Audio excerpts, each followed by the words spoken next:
Hello everyone. Core centre of regress എക്സലൻസിൻ്റെ പുതിയൊരു വീഡിയോയിലേക്ക് സ്വാഗതം. ഇന്ന് നമ്മൾ എക്സ്പ്ലെയിൻ ചെയ്യുന്നത് ജോഗ്രഫിക്കകത്തെ ഏൻഷ്യൻ കോൺട്രിബ്യൂഷൻസ് ആണ്, പ്രത്യേകിച്ച് ഗ്രീക്സ് ആൻഡ് റോമൻസിൻ്റെ കോൺട്രിബ്യൂഷൻസ്. അപ്പം പലപ്പോഴും നമ്മൾ ഈ ക്ലാസ്സുകൾ എടുക്കുമ്പം എല്ലാവരും ചോദിക്കുന്ന ഒരു ചോദ്യമാണ്, ഈ ചരിത്രം പഠിക്കേണ്ടതിൻ്റെ ആവശ്യം ഉണ്ടോ എന്നുള്ളൊരു കാര്യം ചോദിക്കാറുണ്ട്. കാരണം ജോഗ്രഫി എന്ന് പറയുന്നത് മാനും നേച്ചറും തമ്മിലുള്ള ഒരു കോസ് ആൻഡ് എഫക്റ്റ് റിലേഷൻഷിപ്പിനെ കുറിച്ചുള്ള പഠനമല്ലേ. അങ്ങനെ ഇരിക്കെ എന്തിനാണ് നമ്മൾ അതിൻ്റെ ഹിസ്റ്ററിയെക്കുറിച്ച് പഠിക്കുന്നത് എന്നുള്ളത് പലപ്പോഴും ഒരു ചോദ്യമായിട്ട് പലപ്പോഴും ചോദിച്ച് കണ്ടിട്ടുള്ളതാണ്.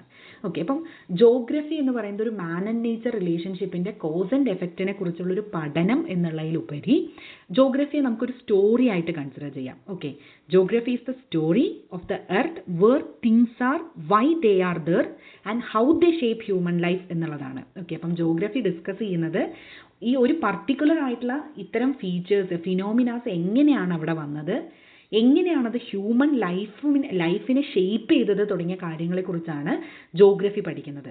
ഓക്കെ, അപ്പം അത്തരത്തിലൊരു പഠനം നടത്തുന്ന സമയത്ത് ആ ജോഗ്രഫിക്കൽ ആയിട്ടുള്ള കാര്യങ്ങളെ നമ്മൾ മനസ്സിലാക്കണമെങ്കിൽ അവിടെ ഹിസ്റ്റോറിക്കലി എന്ത് സംഭവിച്ചു എന്നുള്ളത് കൃത്യമായിട്ട് നമുക്ക് മനസ്സിലാവണം. കാരണം നമ്മുടെ ഫ്യൂച്ചറിനെ ഷേപ്പ് ചെയ്യാൻ പോകുന്നത് ഈ ഹിസ്റ്ററിയിൽ നിന്നും നമ്മൾ ഗെയിൻ ചെയ്തതായിട്ടുള്ള നമ്മുടെ അണ്ടർസ്റ്റാൻഡിങ്സ് ആണ്.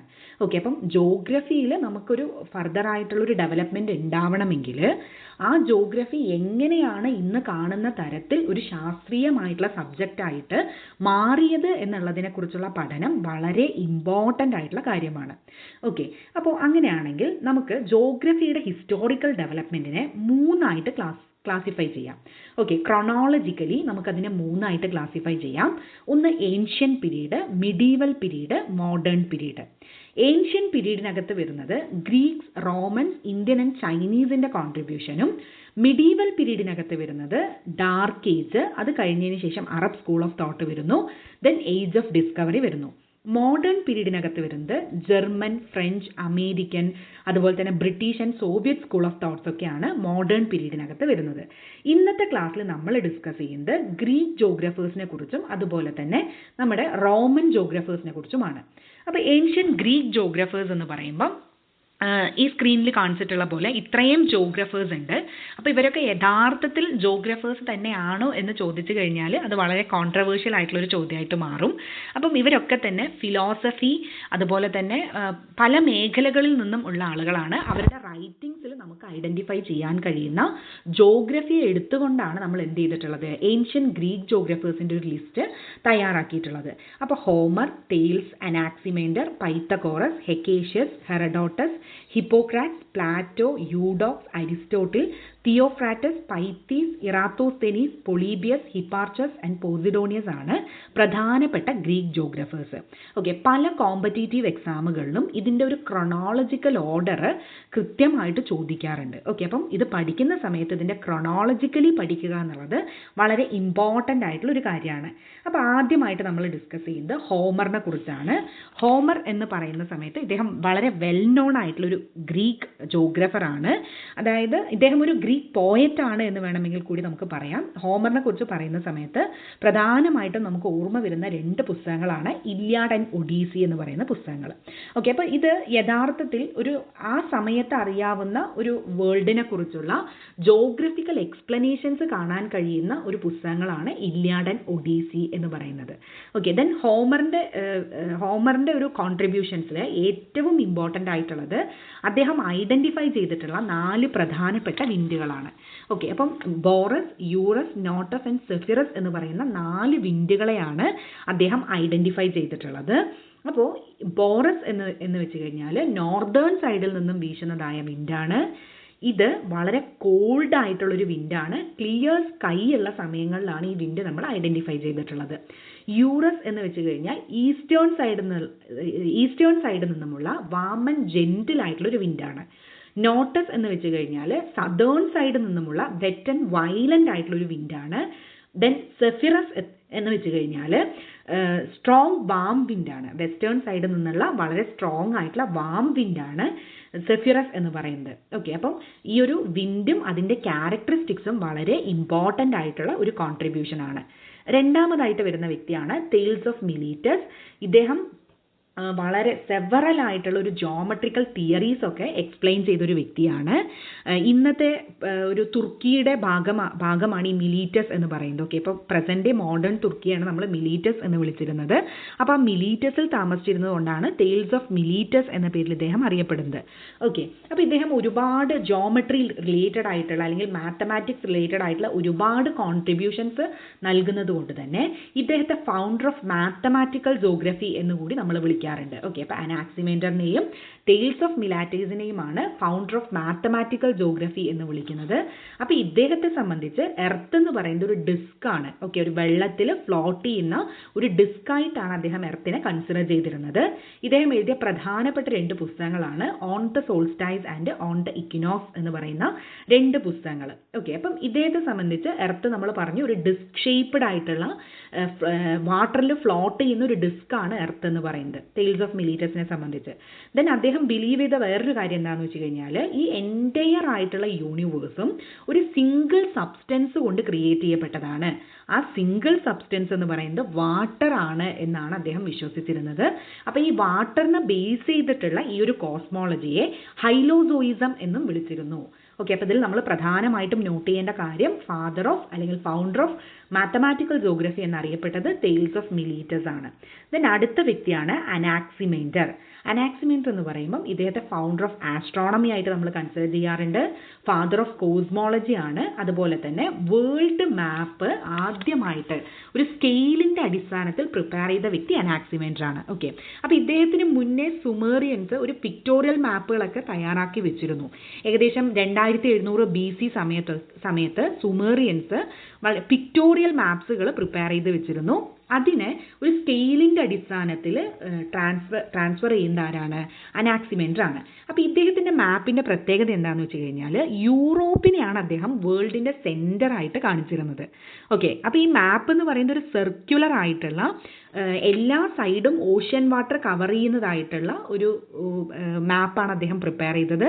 അതിൻ്റെ സെൻറ്ററിൽ യൂറോപ്പിനെയാണ് അദ്ദേഹം കാണിച്ചിരുന്നത്. ഓക്കെ, അപ്പം പ്രധാനമായിട്ടും നിങ്ങൾ നോട്ട് ചെയ്യേണ്ട ഒരു കാര്യം എന്താണെന്ന് വെച്ച് കഴിഞ്ഞാൽ അനാക്സിമേൻഡറിനെയും അതുപോലെ തന്നെ ടെയിൽസ് ഓഫ് മിലീറ്റസിനെയുമാണ് നമ്മൾ ഫാദർ ഓഫ് മാത്തമാറ്റിക്കൽ ജോഗ്രഫി ആയിട്ട് കൺസിഡർ ചെയ്യുന്നത്. ദെൻ വേൾഡ് മാപ്പിനെ സ്കെയിലിൻ്റെ അടിസ്ഥാനത്തിൽ തയ്യാറാക്കിയ വ്യക്തിയും അനാക്സിമേൻഡർ ആണ്. ദെൻ അദ്ദേഹം ഒരു ബാബിലോണിയൻ ഇൻസ്ട്രുമെൻറ്റ് ഗ്രീക്കിലേക്ക് ഇൻട്രൊഡ്യൂസ് ചെയ്തിരുന്നു. നോമോൺ എന്നാണ് ആ ഇൻസ്ട്രുമെൻറ്റിൻ്റെ പേരെന്ന് പറയുന്നത്. ഓക്കെ, അപ്പം സണ്ണിൻ്റെ പൊസിഷൻസ് മനസ്സിലാക്കുന്നതിന് വേണ്ടി യൂസ് ചെയ്യുന്നതായിട്ടുള്ള ഒരു ബാബിലോണിയൻ ഇൻസ്ട്രുമെൻ്റ് ആണ് നോമോൺ എന്ന് പറയുന്നത്. ഓക്കെ, ദെൻ ഇദ്ദേഹം ടെയിൽസിൻ്റെ ശിഷ്യനായിരുന്നു. അതുപോലെ തന്നെ അപ്പീരിയൻ എന്ന് പറയുന്ന ഒരു ടേം അനാക്സിമേൻഡർ കോയിൻ ചെയ്തിട്ടുണ്ട്. അതായത് നമുക്ക് സെൻസിലൂടെ എക്സ്പീരിയൻസ് ചെയ്യാൻ കഴിയാത്തതായ ഒരു പ്രൈം സബ്സ്റ്റൻസിനെയാണ് അദ്ദേഹം അപ്പീരിയൻ എന്ന ടേം കൊണ്ട് ഉദ്ദേശിച്ചത്. അദ്ദേഹത്തിൻ്റെ പ്രധാനപ്പെട്ട പുസ്തകമാണ് ഓൺ നേച്ചർ എന്ന് പറയുന്നത്. ദെൻ അടുത്തത് ഹെക്കേഷ്യസ് എന്ന് പറയുമ്പം നിങ്ങൾ മനസ്സിലാക്കേണ്ട ഒരു കാര്യം ഫാദർ ഓഫ് ജോഗ്രഫി ഹെക്കേഷ്യസ് ആണ്. 2021 HSST ക്വസ്റ്റ്യൻ്റെ ആൻസർ കീയിലും ഫാദർ ഓഫ് ജോഗ്രഫി എന്ന് പറയുന്നത് ഹെക്കേഷ്യസ് ആയിട്ടാണ് കാണുന്നത്. ഓക്കെ, ഇപ്പം നമ്മൾ നെറ്റ് പ്രിപ്പയർ ചെയ്യുന്ന കുട്ടികളാണെങ്കിലും നെറ്റിനും എന്ത് തന്നെയാണ് ഹെക്കേഷ്യസ് ഫാദർ ഓഫ് ജോഗ്രഫി ആണ്. അപ്പോൾ പല സ്ഥലത്തും ഇറാത്തോസ്തനീസും ടോളമിയും നമ്മൾ കണ്ടിട്ടുണ്ട്. പക്ഷേ ആദ്യമായിട്ട് ജോഗ്രഫിയെ ഒരു ഡിസ്ക്രിപ്റ്റീവ് ആയിട്ടുള്ളൊരു സെൻസിൽ നിന്നും ഒരു സിസ്റ്റമാറ്റിക് ഡിസ്ക്രിപ്ഷനിലേക്ക് കൊണ്ടുവന്ന ഒരു വ്യക്തിയാണ് ഹെക്കേഷ്യസ്. സോ ഫാദർ ഓഫ് ജോഗ്രഫി ആയിട്ട് കൺസിഡർ ചെയ്യുന്നത് ഹെക്കേഷ്യസ് ആണ്. അത് ഒരു കോൺട്രവേഴ്ഷ്യൽ ആയിട്ടുള്ള വിഷയമാണെങ്കിലും ഒരു എക്സാം പെർസ്പെക്റ്റീവിൽ നോക്കുന്ന സമയത്ത് ഫാദർ ഓഫ് ജോഗ്രഫി എന്ന് പറയുന്നത് ഹെക്കേഷ്യസ് ആണ്. കാരണം മറ്റുള്ള ജോഗ്രഫേഴ്സിനെ അപേക്ഷിച്ച് ജോഗ്രഫിയെ വളരെ സിസ്റ്റമാറ്റിക് ആയിട്ട് ഡിസ്ക്രൈബ് ചെയ്ത വ്യക്തി ഹെക്കേഷ്യസ് ആണ്. ആ ഡിസ്ക്രിപ്ഷൻ വരുന്ന പുസ്തകമാണ് ജസ്പെരിഡോസ് എന്ന് പറയുന്ന ഒരു പുസ്തകമാണ്. ഡിസ്ക്രിപ്ഷൻ ഓഫ് ദ എർത്ത് എന്നാണ് ആ പുസ്തകത്തിൻ്റെ പേര്. അപ്പോൾ ആ പുസ്തകത്തെ പ്രധാനമായിട്ടും 2ആയിട്ട് അദ്ദേഹം ക്ലാസിഫൈ ചെയ്തിട്ടുണ്ട്.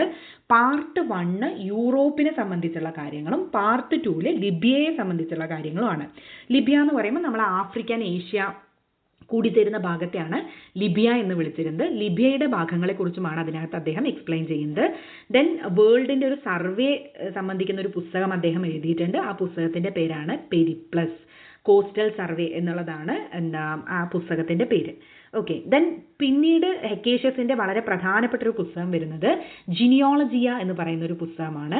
അതേപോലെ തന്നെ ജോഗ്രഫിയിൽ 2 അപ്രോച്ചസുകൾ ഇൻട്രൊഡ്യൂസ് ചെയ്ത വ്യക്തിയുമാണ് ഹെക്കേഷ്യസ് എന്ന് പറയുന്നത്. ആ 2 എണ്ണം നോമോതെറ്റിക് അഥവാ ലോ മേക്കിംഗ് ആയിട്ടുള്ള ഒരു അപ്രോച്ചും ഐഡിയോഗ്രാഫിക് അപ്രോച്ച് അല്ലെങ്കിൽ ഡിസ്ക്രിപ്റ്റീവ് ആയിട്ടുള്ള ഒരു അപ്രോച്ചും. ഓക്കെ, ജോഗ്രഫിക്കകത്ത് അല്ലെങ്കിൽ ഈ ഒരു സബ്ജക്റ്റിനകത്ത് 2 ഡിഫറെൻ്റ് ആയിട്ടുള്ള അപ്രോച്ചുകൾ കൊണ്ടുവരുന്ന വ്യക്തിയും ഹെക്കേഷ്യസ് ആണ്.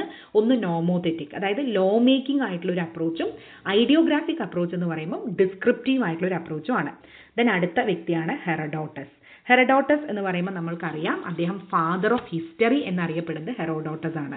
ഓക്കെ, അപ്പം യഥാർത്ഥത്തിൽ അദ്ദേഹത്തിൻ്റെ ഫാദർ ഓഫ് ഹിസ്റ്ററി എന്നറിയപ്പെട്ടാലും അദ്ദേഹത്തിൻ്റെ ഹിസ്റ്റോറിക്കൽ ആയിട്ടുള്ള റൈറ്റിങ്സ് മുഴുവൻ ഒരു ജോഗ്രഫിക്കൽ സെറ്റിങ്സിനകത്താണ് അദ്ദേഹം എക്സ്പ്ലെയിൻ ചെയ്തിരിക്കുന്നത്. സോ അതുകൊണ്ട് തന്നെ ഹെറഡോട്ടസിനെ നമ്മളൊരു ജോഗ്രഫറായിട്ട് കൺസിഡർ ചെയ്യുന്നതിൽ യാതൊരു വിധത്തിലുള്ള തെറ്റുമില്ല. കാരണം അദ്ദേഹത്തിൻ്റെ പുസ്തകങ്ങളുടെ റൈറ്റിങ്സ് മുഴുവൻ ഹിസ്റ്റോറിക്കലായിട്ട് അദ്ദേഹം അറേഞ്ച് ചെയ്താണെങ്കിലും അതൊരു ജോഗ്രഫിക്കൽ സെറ്റിങ്ങിനകത്ത് എങ്ങനെ നിൽക്കുന്നു എന്നുള്ളതിനെ കുറിച്ചുള്ള ഒരു എക്സ്പ്ലനേഷനാണ് ഹെറഡോട്ടസ് കൊടുക്കുന്നത്. ഓക്കെ, ഇദ്ദേഹം ഫാദർ ഓഫ് എത്തനോഗ്രാഫി എന്നറിയപ്പെടുന്നു. ദെൻ ഈജിപ്ത്, അതായത് നൈലിൻ്റെ ഗിഫ്റ്റാണ് ഈജിപ്ത് എന്ന് പറഞ്ഞ വ്യക്തി ഹെറഡോട്ടസ് ആണ്. അതുപോലെ തന്നെ ഡെൽറ്റ എന്ന് പറയുന്ന ഒരു ടേം കോയിൻ ചെയ്ത വ്യക്തിയും ഹെറഡോട്ടസ് ആണ്. അപ്പോൾ ഇദ്ദേഹത്തിൻ്റെ വളരെ ഫേമസ് ആയിട്ടുള്ള ഒരു കോട്ടാണ് all history must be treated geographically and all geography must be treated historically എന്ന് പറയുന്നത്. അപ്പം എത്രയും അർത്ഥവത്തായ ഒരു വാക്കുകളാണ് നോക്കൂ. ജോഗ്രഫി ഹിസ്റ്റോറിക്കലിയും നമ്മൾ അനലൈസ് ചെയ്യണം, ഹിസ്റ്ററി നമ്മൾ ജോഗ്രഫിക്കലിയും അനലൈസ് ചെയ്യണം എന്നുള്ളതാണ്. അപ്പോൾ ആ 2 സബ്ജക്റ്റിൻ്റെയും ഒരു പരസ്പര ബന്ധത്തെ എക്സ്പ്ലെയിൻ ചെയ്യുന്നതിന് ഇതിനേക്കാൾ ബ്യൂട്ടിഫുൾ ആയിട്ട് ഒരു ലൈൻസ് നമുക്ക് അവൈലബിൾ ആയിരിക്കില്ല എന്നുള്ളതാണ്. അപ്പോൾ ഇദ്ദേഹത്തിൻ്റെ പ്രധാനപ്പെട്ട പുസ്തകമാണ് ഹിസ്റ്ററീസ് എന്നുള്ളതാണ് ഇദ്ദേഹത്തിൻ്റെ പ്രധാനപ്പെട്ട പുസ്തകം. ദെൻ അടുത്താണ് പ്ലാറ്റോ. പ്ലാറ്റോ എന്ന് പറയുമ്പം ഇദ്ദേഹം മാസ്റ്റർ ഓഫ് ഡിഡക്റ്റീവ് റീസണിങ് എന്ന പേരിലാണ് അറിയപ്പെടുന്നത്. ഓക്കെ, അപ്പം ഡിഡക്റ്റീവ് റീസണിങ് എന്ന് പറയുമ്പം എന്താണ്? ജനറൽ ടു പർട്ടിക്കുലർ ആയിട്ടുള്ള ഒരു എക്സ്പ്ലനേഷനാണ് നമ്മളവിടെ കൊടുക്കുക. ഓക്കെ, അപ്പം നമുക്ക് ഡിഡക്റ്റീവ് ആൻഡ് ഇൻഡക്റ്റീവ് റീസണിങ് എന്താണ് എന്നുള്ളൊരു ധാരണ നമുക്ക് വേണം. ഡിഡക്റ്റീവ് റീസണിങ് എന്ന് പറയുമ്പം ജനറൽ ആയിട്ടുള്ള ഒരു സ്റ്റേറ്റ്മെൻറ്റിൽ നിന്നും പർട്ടിക്കുലർ ആയിട്ടുള്ള ഒരു സ്റ്റേറ്റ്മെൻറ്റിലേക്കുള്ള കൺവേർഷനാണ്. ഓക്കെ, നോക്കൂ, deductive reasoning and inductive reasoning ഇതിനെ ഞാനൊരു എക്സാമ്പിൾ ആയിട്ട് കൊടുത്തിരിക്കുകയാണ്. പക്ഷേ എങ്കിലും ഡിഡക്റ്റീവ് റീസണിങ് എന്ന് പറയുമ്പം ജനറൽ ടു സ്പെസിഫിക് ആയിട്ടുള്ള ഒരു ടേമിലാണ് അത് പോകുന്നത്. ഇനി ഇൻഡക്റ്റീവ് റീസണിങ് എന്ന് പറയുന്ന സമയത്ത് എങ്ങനെയാണ്? ആദ്യം പർട്ടിക്കുലർ ആയിട്ടുള്ള ഒരു കാര്യം പറയും, ദെൻ അതിൻ്റെ ജനറൽ ആയിട്ടുള്ള ഒരു സ്റ്റേറ്റ്മെൻറ്റിലേക്ക് നമ്മളെത്തും. അതിനൊരു എക്സാമ്പിൾ പറഞ്ഞു കഴിഞ്ഞാൽ നിങ്ങൾക്ക് ക്ലിയർ ആവും.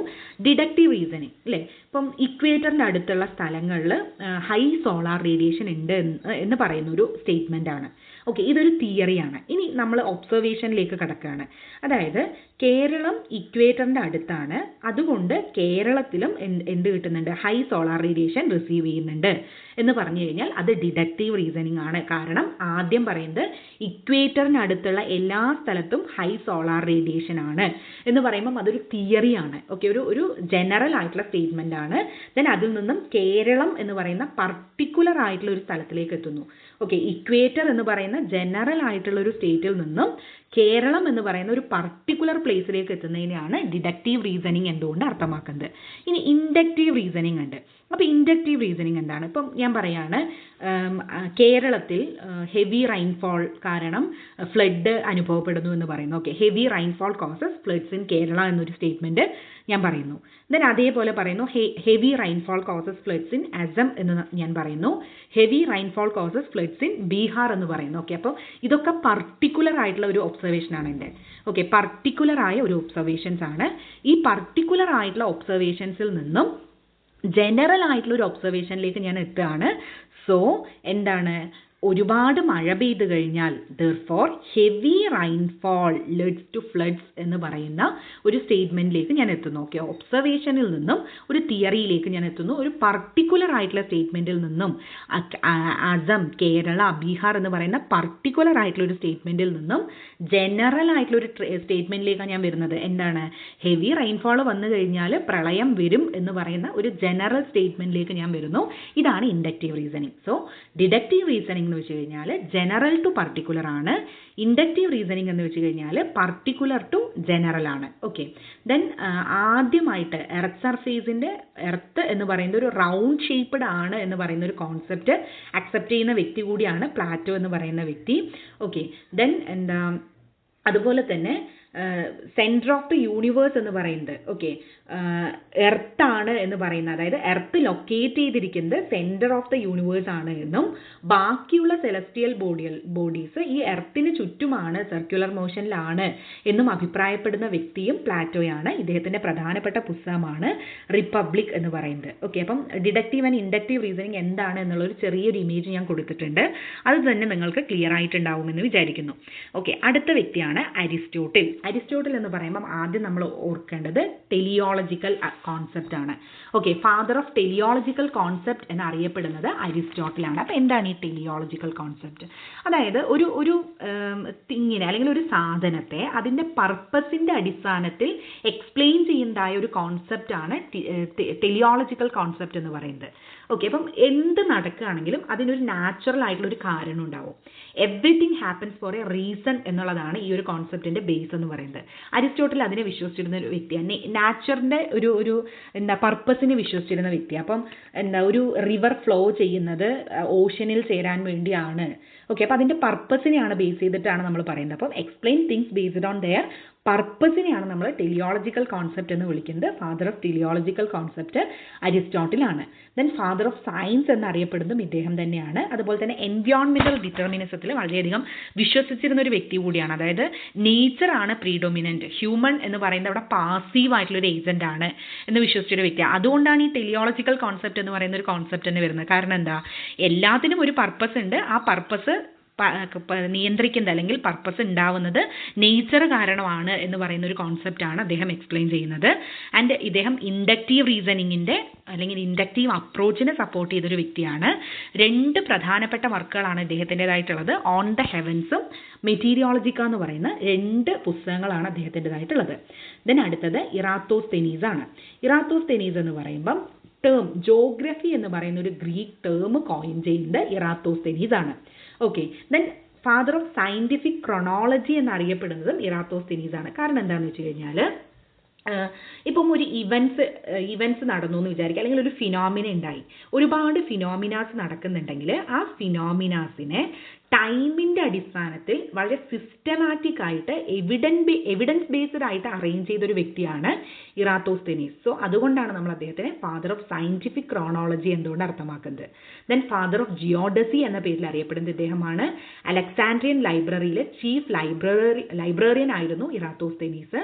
ദെൻ അതുപോലെ തന്നെ ഇദ്ദേഹം എർത്തിൻ്റെ ഒരു പ്രിസിഷൻ കാൽക്കുലേറ്റ് ചെയ്തിട്ടുണ്ട്. അതിൻ്റെ ഇക്വേറ്ററിൻ്റെ ലെങ്ത് കാൽക്കുലേറ്റ് ചെയ്തിട്ടുണ്ട്. ഏകദേശം അപ്രോക്സിമേറ്റ്ലി 25,000 മൈൽസ് ആണ് ഇറാത്തോസ്തെനീസ് ഇത് കാൽക്കുലേറ്റ് ചെയ്തിട്ടുള്ളത്. അദ്ദേഹത്തിൻ്റെ പുസ്തകമാണ് ജോഗ്രഫിയ എന്ന് പറയുന്നതാണ് അദ്ദേഹത്തിൻ്റെ പുസ്തകം. ദെൻ അദ്ദേഹം ഒരു 5 പ്രധാനപ്പെട്ട ക്ലൈമാറ്റിക് സോൺസ് ഐഡൻറ്റിഫൈ ചെയ്തിട്ടുണ്ട്. ഓക്കെ, എർത്തിൽ ഒരു ടോറിഡ് സോണും 2 ടെമ്പറേറ്റ് സോണും 2 ഫ്രിജിഡ് സോണും ഉണ്ട് എന്നുള്ള ഒരു കോൺസെപ്റ്റാണ് അദ്ദേഹം പറഞ്ഞിട്ടുള്ളത്. ദെൻ ഹിപ്പാർച്ചസ് ആണ് ഫൗണ്ടർ ഓഫ് ട്രിഗ്നോമെട്രി എന്നറിയപ്പെടുന്നത് ഹിപ്പാർച്ചസ് ആണ്.